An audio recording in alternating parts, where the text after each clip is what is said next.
O heart, lose not thy nature, let not ever the soul of Nero enter this firm bosom. Act 3 scene 2 से quote ली गई है and the speaker is Hamlet. Hamlet के द्वारा ये लाइनें बोली गई हैं। ये एक शॉर्ट सोलिलक्वी है। हेमलेट इसे तब बोलता है जब पोलोनियस उसे बुलाने के लिए आता है कि रानी गर्ट्रूड उससे अपने महल में तुरंत मिलना चाहती है, बात करना चाहती है। दोस्तों, होता क्या है, हेमलेट ने अपने पिता की मौत की सच्चाई का पता लगाने के लिए महल में एक प्ले करवाया जिसका नाम था द मर्डर ऑफ गोंजागो। उस प्ले के दौरान जैसे ही वो सीन रिक्रिएट होता है उसके पिता की मौत का, उसको देखकर उसका चाचा किंग क्लाउडियस के चेहरे पर गिल्टी होने के साइन आ जाते हैं और वो प्ले के बीच में से उठ के चला जाता है। ये देखकर रानी गर्ट्रूड को बहुत खराब लगता है और वो अपने बेटे प्रिंस हेमलेट को तुरंत अपने चैम्बर में मिलने के लिए बुला देती है। लेकिन अब प्रिंस हेमलेट को यहाँ पर अपने पिता के मौत की सच्चाई का पता लग गया था। उसे पता लग गया था कि जो उसके पिता के भूत ने अपनी मौत के बारे में बताया था वो सब बातें सही हैं। अब उसे अपनी माँ पे बहुत गुस्सा आता है कि उसकी माँ ने उसी के पिता के हत्यारे से ही शादी कर ली है। अब अपनी माँ से मिलने से पहले वो अपने आप को प्रिपेयर कर रहा है कि वो अपनी माँ को कैसे भला बुरा कहेगा, कैसे उनको कोसेगा, कैसे क्रिटिसाइज करेगा, कैसे अपने पिता की मौत की सच्चाई भी बताएगा। अब दोस्तों, यहाँ पर हेमलेट खुद से आर्गूमेंट कर रहा है, खुद से तर्क वितर्क कर रहा है और इस कोर्ट में वो रोमन एम्परर नीरो का भी रेफर करता है, नीरो का जिक्र करता है। नीरो रोम का बादशाह था, रोम का राजा था, जो कि बहुत क्रूर, बहुत ही बेरहम और तानाशाह राजा था, जिसके बारे में कहा जाता है कि उसने अपनी माँ को जान से मार दिया था, अपनी माँ को ही ख़त्म कर दिया था, किल कर दिया था। दोस्तों, यहाँ पर हेमलेट बार बार अपने दिल को ये कह रहा है, समझा रहा है, पेसिफाई कर रहा है कि वो अपनी नेचुरल फीलिंग को बिल्कुल भी ना भूले। वो माँ और बेटे के प्यार का जो एक नेचुरल बॉन्ड होता है उसको बिल्कुल भी ना भूले, लिमिट को अपनी क्रॉस ना करे। माँ बेटे के बीच में जो एक सेंस ऑफ लॉयल्टी होती है, जो लॉयल्टी और लव का एक बॉन्ड होता है एक बच्चे का अपनी माँ के प्रति, उसको बिल्कुल भी ना भूले। वो नहीं चाहता कि वो नीरो की तरह अपनी माँ को किसी किस्म का नुकसान पहुंचाए या उनको जान से मार दे। और एक्चुअली दोस्तों, उसके पिता के भूत ने भी कहा था कि तू अपनी माँ को बिल्कुल भी परेशान मत करना, उनको तुम्हें जान से नहीं मारना, उनको नुकसान नहीं पहुंचाना है। इसीलिए दोस्तों, हेमलेट इस लाइन को बोलता है, इस कोट को बोलता है, ओ हार्ट, ओ मेरे दिल, lose not thy nature. Thy means तुम अपना नेचर, स्वभाव, अपने स्वभाव को बिल्कुल भी मत भूलो, बिल्कुल भी मत छोड़ो।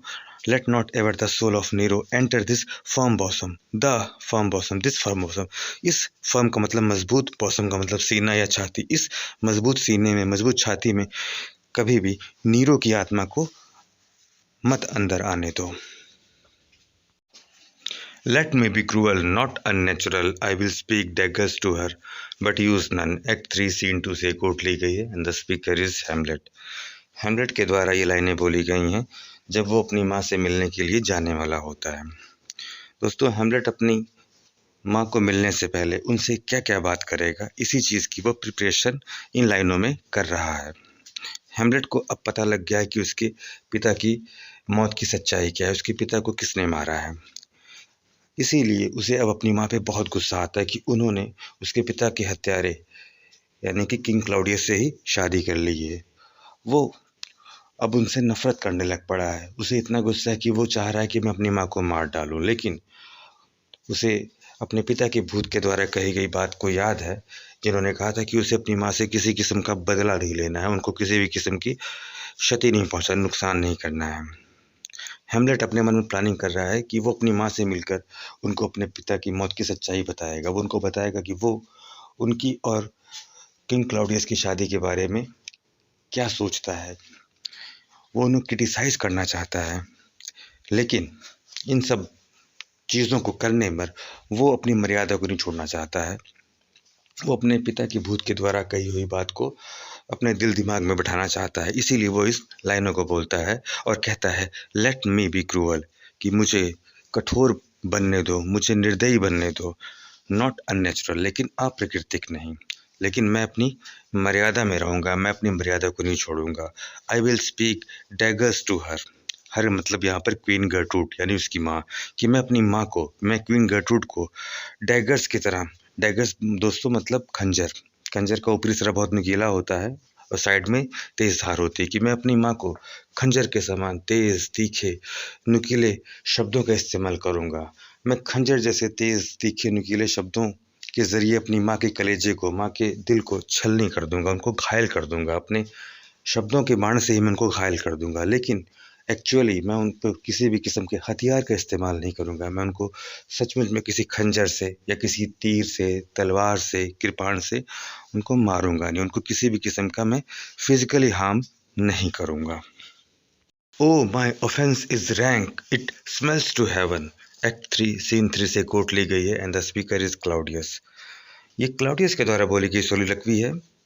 क्लाउडियस इस सोलिलोक्वी के माध्यम से अपने क्राइम का कन्फेशन कर रहा है। वो ये स्वीकार करता है, वो ये कन्फेस करता है कि उसने अपने भाई यानी किंग हेमलेट की हत्या की है और भगवान से वो प्रार्थना कर रहा है कि वो उसे अपने भाई की हत्या के अपराध से मुक्त कर दे। दोस्तों, ये एक फेल अटेम्प्ट है। ये उसके द्वारा किया गया एक असफल प्रयास है भगवान से प्रार्थना करने का और अपने आप को अपने भाई की हत्या के अपराध से मुक्त करवाने के लिए एक असफल प्रयास है।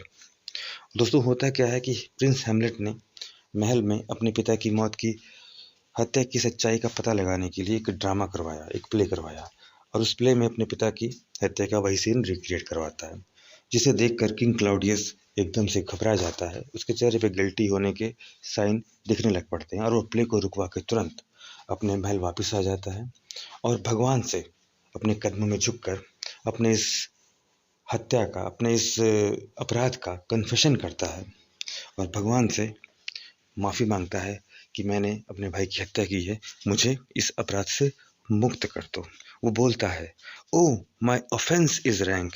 हे भगवान, ये जो मेरा ऑफेंस है, मेरा अपराध है, भाई की हत्या करने का अपराध है, इज़ रैंक, ये बहुत ही घृणित काम है, ये बहुत दूषित, बहुत ही गंदा, दुर्गंध युक्त काम है and it smells to heaven, और जो इसकी दुर्गंध है वो स्वर्ग तक जा रही है, आसमान तक जा रही है। इसको कोई छुपा नहीं सकता है। ये मेरा जो अपराध है, ये अक्षम्य अपराध है।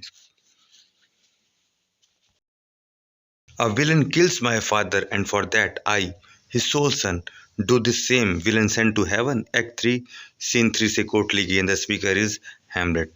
दोस्तों, हैमलेट को अपने पिता की मौत की सच्चाई का पता लग गया है और वो यहाँ पर विचार कर रहा है कि वो क्लाउडियस को मारकर अपने पिता की हत्या का बदला ले ले और उसको मौका भी मिल जाता है। जब वो अपनी माँ से मिलने के लिए उनके चैम्बर की तरफ जा रहा होता है, वो देखता है क्लाउडियस अकेले अपनी आंखें बंद कर कर घुटनों पर बैठकर अपने पापों के लिए भगवान से क्षमा मांग रहा है, भगवान से प्रार्थना कर रहा है, वो अपने क्राइम का कन्फेशन कर रहा है। अब यहाँ पर हैमलेट के लिए गोल्डन चांस है कि वो क्लाउडियस को मार दे और अपने पिता की मौत का बदला ले ले, लेकिन वह ऐसा नहीं करता है। वह क्लाउडियस को भगवान से प्रार्थना करते हुए देखकर उसको मारने का विचार बिल्कुल त्याग देता है। दोस्तों, अब यही हैमलेट के पतन का सबसे बड़ा कारण है। यही उसका ट्रेजिक फ्लो है कि वो सोचता बहुत ज़्यादा, he thinks too much. Procrastination Hamlet के कैरेक्टर की सबसे बड़ी कमी है, जिसकी वजह से उसका पतन होता है और अंत में उसकी मौत भी होती है। अब यहाँ पर वो क्लाउडियस को इसीलिए छोड़ देता है क्योंकि वो भगवान से अपने अपराधों के लिए क्षमा मांग रहा है। वो सोचता है कि अगर ऐसी कंडीशन में वो क्लाउडियस को मारेगा तो क्लाउडियस भगवान की शरण में है, भगवान से प्रार्थना कर रहा है, इसलिए वो सीधे स्वर्ग पहुंच जाएगा और उसे अपने पापों के लिए कोई भी दंड नहीं मिलेगा और इस प्रकार उसका बदला अधूरा रह जाएगा। वो चाहता है कि क्लाउडियस को अपने पापों के लिए नरक भुगतना पड़े, इसीलिए वो उसे नहीं मारता है, अपने इस विचार को यहीं पर खारिज कर देता है, छोड़ देता है और इन शब्दों को बोलता है। वो कहता है, a villain kills my father, एक खलनायक, किल्स मारना, एक खलनायक मेरे पिता को मारता है, एंड फॉर दैट, और उसके लिए आई, मैं, हिज सोल सन, सोल मतलब इकलौता, एकमात्र, मैं उनका एकमात्र इकलौता लड़का, डू दिस सेम विलन, अगर मैं वही वैसा ही करता हूँ इस खलनायक पर यानी किंग क्लाउडियस को वैसे ही करता हूँ, मारता हूँ, तो क्या होगा, सेंड टू हेवन, तो मैं उसे स्वर्ग भेज रहा हूँ, मैं उसे स्वर्ग भेजता हूँ, जो कि उसके लिए ठीक नहीं होगा। ये उसके लिए एक पनिशमेंट नहीं होगी बल्कि एक रिवार्ड होगा अगर मैं उसे ऐसी कंडीशन में मारता हूँ। इसीलिए वो क्लाउडियस को यहाँ पर छोड़ देता है।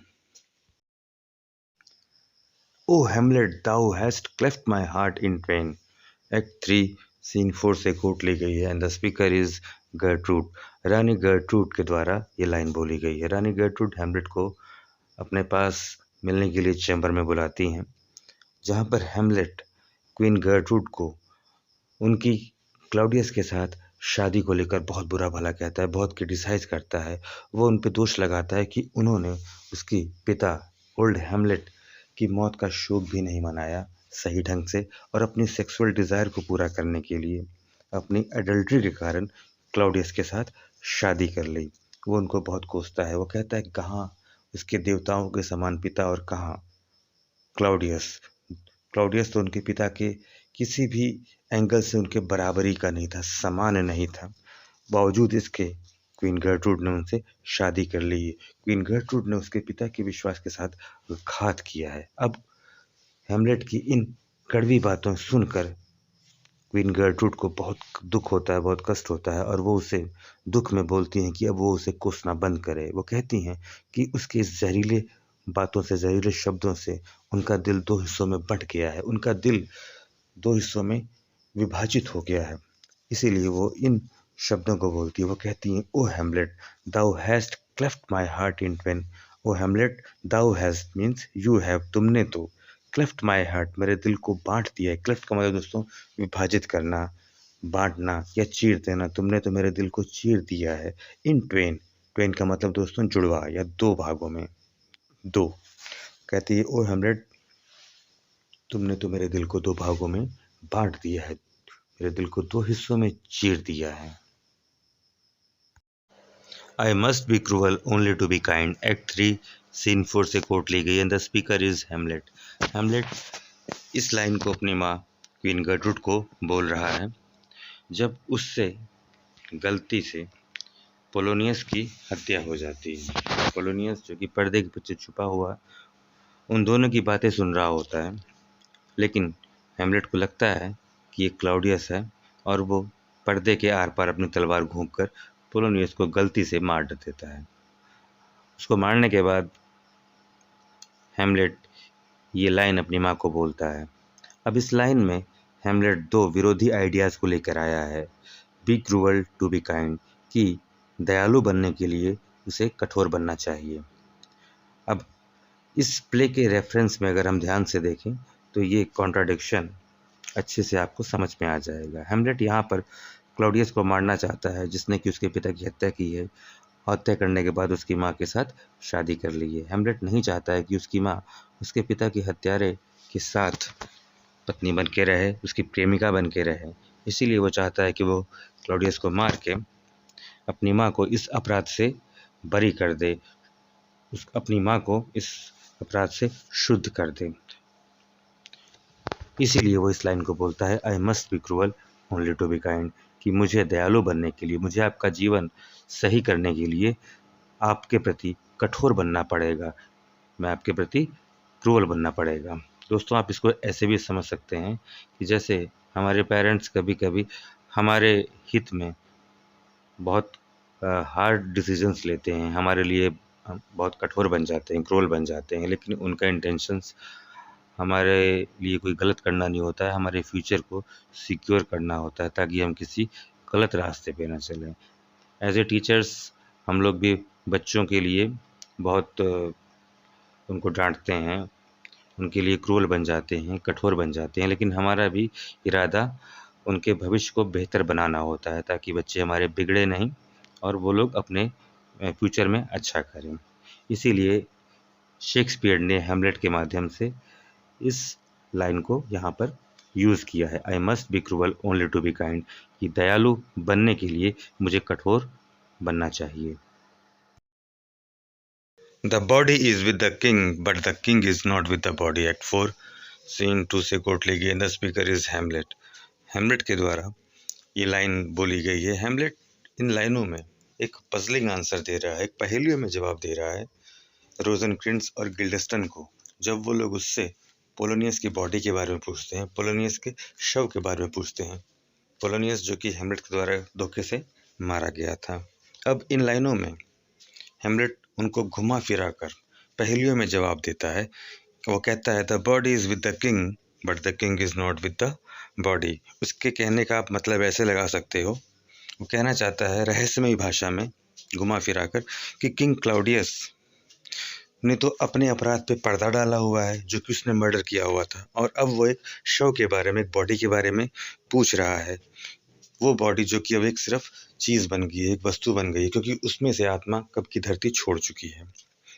यानी कि आप कह सकते हैं हेमलेट के कहने का मतलब ये है कि जो सही राजा है, यानी कि ओल्ड हेमलेट, किंग हेमलेट, वो तो ज़मीन में दफन है, और अब उसका सिंहासन, उसका ताज, उसकी जो पदवी है किंग की, राजा की, वो एक गलत बॉडी ने पोजेस कर रखी है, एक गलत आदमी ने धारण कर रखी है, गलत आदमी ने कब्जा कर रखा है, जो कि सही में राजा नहीं है, सही में उसके लायक नहीं है। जो राजा की पदवी है, राज सिंहासन है, वो एक गलत बॉडी ने पोजेस कर रखी है, जो कि क्लाउडियस की है। इसीलिए वो इस लाइन को बोलता है the body is with the king but the king is not with the body, कि शरीर तो राजा के साथ है लेकिन राजा शरीर के साथ नहीं है। When sorrows come, they come not single spies, but in battalions. Act 4 scene 5 से कोट ली गई है। The speaker is Claudius. Claudius इन लाइनों को क्वीन गर्ट्रूड को कह रहा है, वो यहाँ पे दिखावा कर रहा है कि वो ओफिलिया के प्रति कितना कंसर्न्ड है, उसकी कितनी चिंता करता है, उसके लिए कितना फिक्रमंद है। एक्चुअली दोस्तों, ओफिलिया अपने पिता पोलोनियस की हेमलेट के हाथों हत्या के बाद बिल्कुल पागल सी हो गई है। अब उसके पिता पोलोनियस मर चुके हैं और उसका प्रेमी, उसका लवर हेमलेट भी वहाँ से जा चुका है। अब ऐसी कंडीशन में उसका दिमागी संतुलन बिल्कुल ख़राब हो चुका है, वो पागलों की तरह यहाँ से वहाँ दिन भर भटकती रहती है। अब उसकी इस कंडीशन को देख के क्लाउडियस क्वीन गर्ट्रूड को कहता है कि जब हमारे जीवन में कोई भी बुरी चीज़ होती है तो वो एक जासूस की तरह अकेले नहीं आती है। दोस्तों, जासूस क्या होता है कि वो अकेले छुप छुप के काम करते हैं। तो उसके कहने का मतलब ये है कि जब भी बुरी चीज़ें होती हैं हमारे जीवन में तो वो इक्का दुक्का नहीं होती हैं, वो अकेले एक जासूस की तरह हमारे जीवन में प्रवेश नहीं करती हैं, बल्कि एक बटालियन की तरह, एक बटालियन यानी एक सेना जिसमें असंख्य सेनानी होते हैं, बहुत सारे सोल्जर्स होते हैं।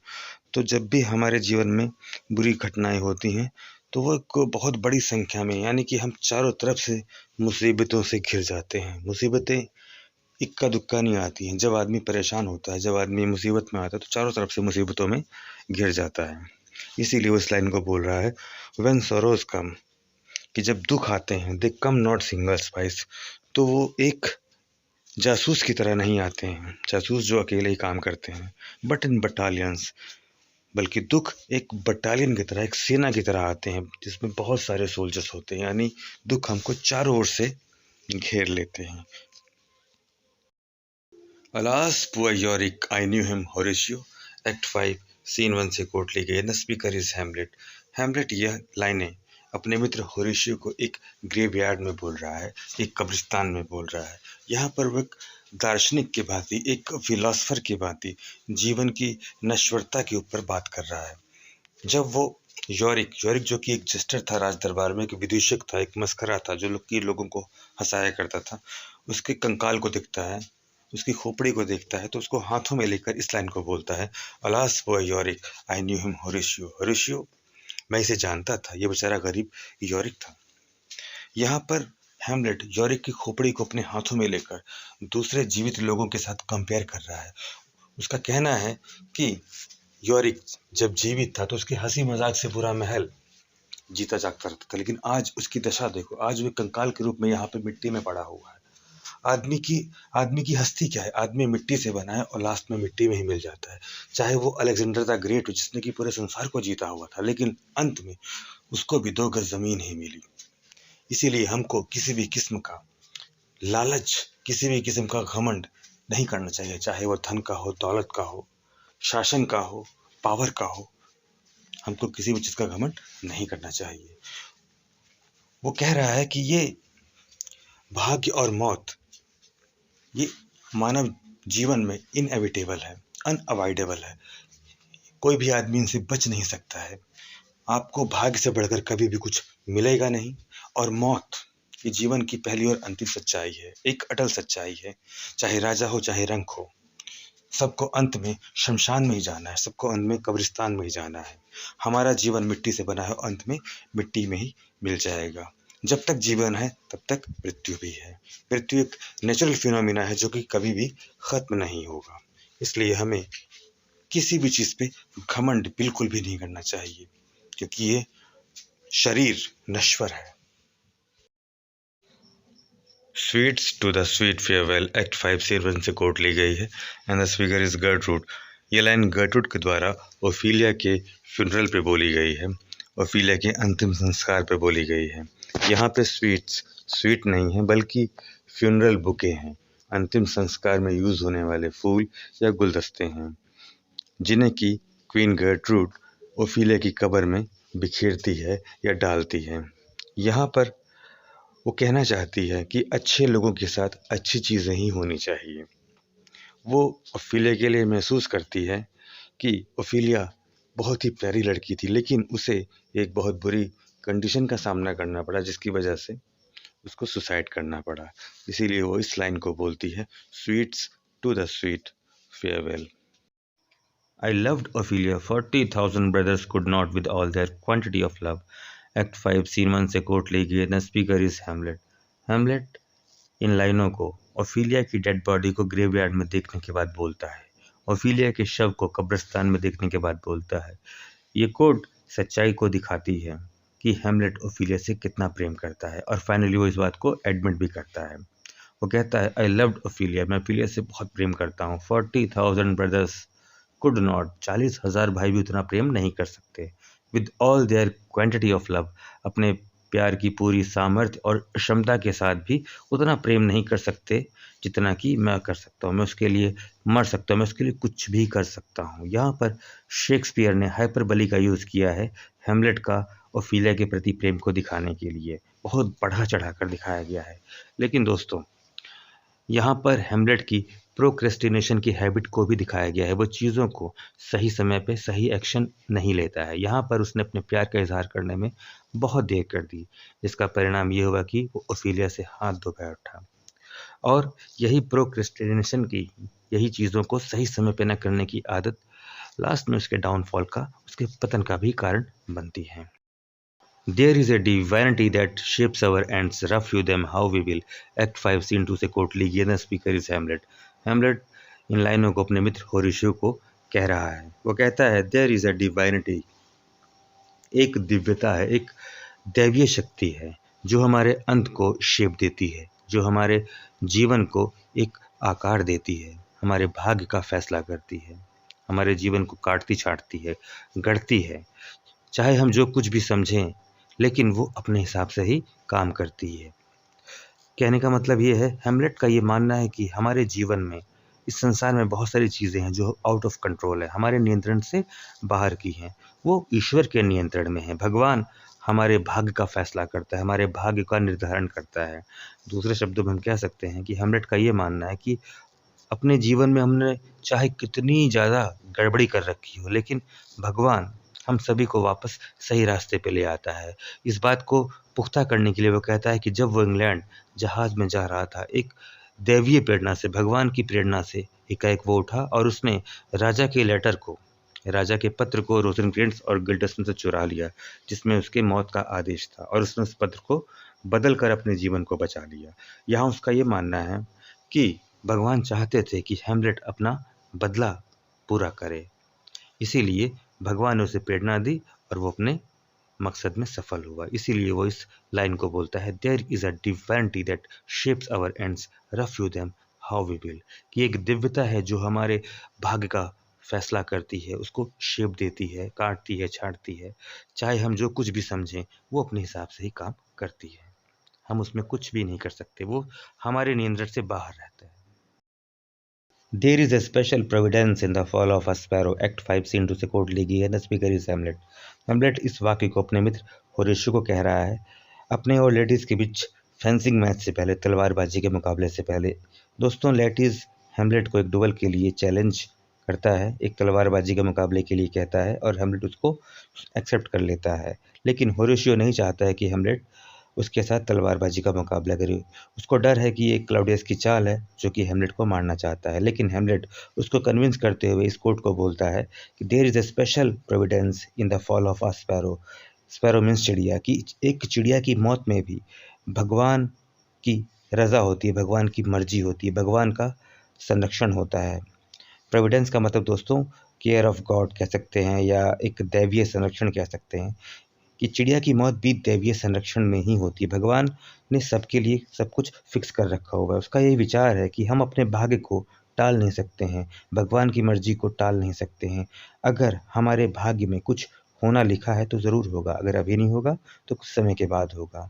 भगवान के हाथ में सब कुछ है, यहाँ तक कि एक चिड़िया की मौत भी भगवान की मर्जी से ही होती है। इसलिए हमें अपनी मौत से बिल्कुल भी डरना नहीं चाहिए। अगर हमारे भाग्य में हमारी मौत लिखी है तो वो ज़रूर होगी, अभी नहीं होगी तो थोड़े समय के बाद होगी। इसलिए हमें भगवान के ऊपर सब कुछ छोड़ देना चाहिए। इसीलिए वो इस कोट को बोलता है there is a special providence in the fall of sparrow, की एक छोटी सी चिड़िया, उसकी मौत भी भगवान की मर्जी के बिना नहीं हो सकती है।